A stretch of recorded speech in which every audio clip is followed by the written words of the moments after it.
Hello, my name is Brandon Botanical. I just got a massive plant mail with tons of cuttings.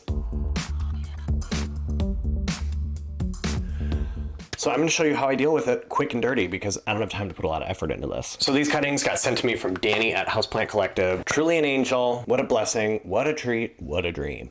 There are so many Hoya cuttings, it is crazy town. I'm gonna start out with my little seed container, and I'm gonna take my sphagnum moss and I am going to fill the container with it. First I gotta get it wet. So I'm just taking my half of a loaf of bread.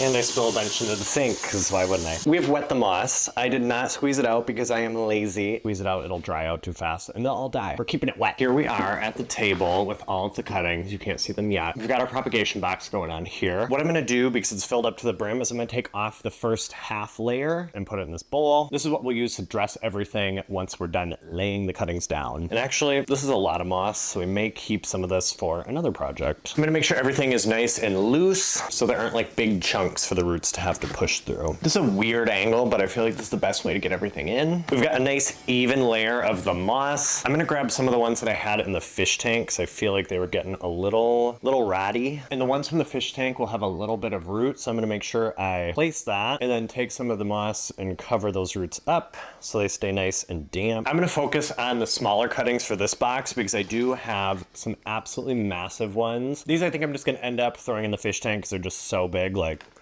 takes up the whole box. These are insane. What I'm gonna do to save space is try to line them up as best as possible. A lot of them are labeled, so I'm trying to keep the label from not being in the moss. Look at how gorgeous. I'm trying to get as much of the stem onto the moss as I can to create as many growth points as possible. And as I go, I'm gonna take my moss and start putting it on top. Now I'm gonna bring the camera in. Now that you have a bird's eye view, so you can really see what I'm doing. If I can do areas where the stems are really close, and I can fill the moss in both, that works great. So then you don't have to use quite as much. Okay, now that I've got them all laid out, I'm gonna go ahead and start putting moss on all of the stems. This is definitely going to be a bit of a mess once they've all grown because they are going to be overlapping each other like crazy. You just have to be a little careful when you start to take them apart. I'm trying not to fully bury all the leaves because if you bury some of the leaves, a lot of times they can rot and get ruined, and we're not trying to have that today. I should have done this step one and mixed it right into the moss. Because I'm an overexcited idiot, we're gonna do it now. I'm gonna take some of the Market Botany prop drops and just mix them into a glass of water. What I would have done originally is just mix this right into the moss when I was mixing it all up. I'm just gonna do like a squirt and a half. I'm just gonna mix it up in here and just kind of, you know, shake it into my moss. Make a giant mess, but it'll find its way throughout.